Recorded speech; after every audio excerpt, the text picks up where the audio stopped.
敏慧，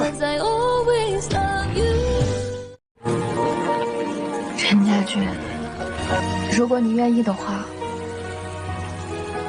可以把我当做你的姐姐。Hola, balik lagi ke YouTube channel aku, Bimita. Diceritakan, Sutien dan Chen, kakak beradik yang di saat umur 2 tahun kehilangan orang tua. Chen diadopsi oleh orang tuanya sekarang. Saat sudah dewasa, Chen mencari Sutien. Namun, 2 tahun lalu ia menemukan kabar bahwa Sutien meninggal. Dan dari orang-orang yang ia temui, semua bilang bahwa ada Sutien dan Minhui di atas bus itu sebelum kecelakaan. Dari situ, Chen mencurigai bahwa jika saja Sutien tidak mengalah dan membiarkan Minhui pergi, mungkin Sutien masih hidup sekarang. Tapi, Chen tidak bisa membuktikan kecurigaannya. Di sini, Jinxi ikut-ikutan mempertanyakan kebenaran. Minhui merasa tidak ada yang benar-benar percaya padanya. Nona Chao yang di sana tentu saja membela teman yang ia percayai selama ini. 你们谁能告诉我到底发生了什么？敏慧她到底怎么了？就是敏慧害死了我姐。敏慧是什么样的人，我比你们两个都清楚。你说她害死你姐，你有证据吗？陈家俊，你有证据吗？ Minhui memutuskan untuk menemukan dan membuktikan kejadian sebenarnya pada Chen. Mereka menuju ke kota Xi'an, tempat di mana masa muda Sutien, Minhui, dan Jinxi.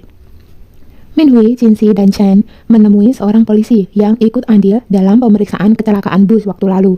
Ternyata ada banyak saksi lain di dalam bus saat itu. Salah satu saksi mereka temui, Tuan Jiang. Tuan Jiang menceritakan Sutien adalah gadis baik dan lembut. Pada saat kecelakaan, Minhui ingin menunggu Sutien di pintu bus. Jika saja Tuan Jiang tidak menarik Minhui, mereka berdua bisa saja jatuh terbawa bis. Disayangkan, Tuan Jiang hanya bisa menarik Minhui saja. Diceritakan, awalnya Sutien yang lebih dekat dengan pintu keluar bis. Namun, karena foto yang dia bawa tertinggal, Sutien ingin mengambilnya dengan kembali ke kursi belakang bis dan mendorong Minhui ke pintu keluar. Alhasil, Sutien tertinggal di bis dan akhirnya bis terjatuh.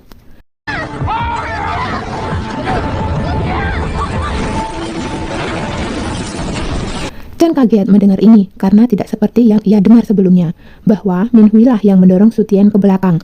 Tapi Tuan Jiang bersikeras, ia mengatakan yang sebenarnya, karena ia yang paling dekat dengan Sutien dan Minhui saat itu, dan mendengar percakapan mereka.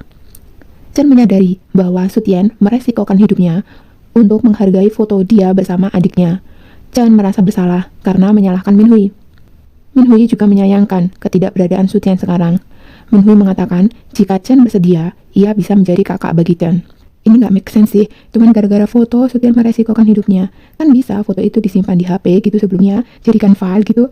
Atau bisa juga lembar foto itu diambil waktu evakuasi bis kan. Yang penting selamat dulu baru ambil fotonya. Ya namanya juga drama ya.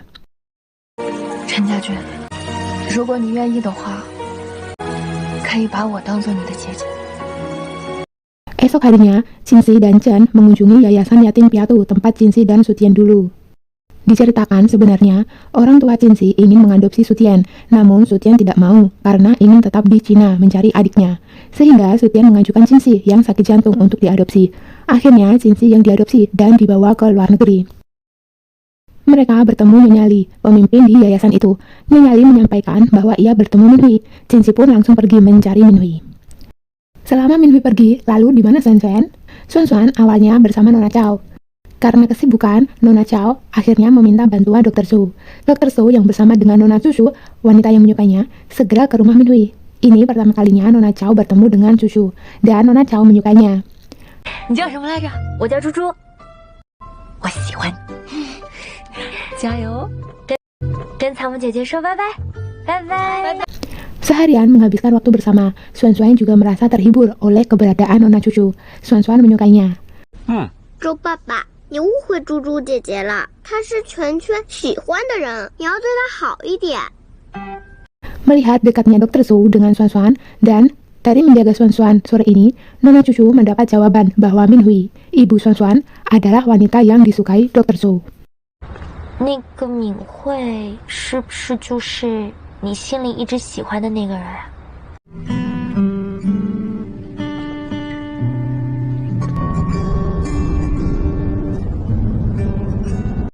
Ternyata Minhui dan Sutien baru bertemu 5 tahun lalu di kota Xi'an, hanya beberapa kali sebelum mereka menaiki bis.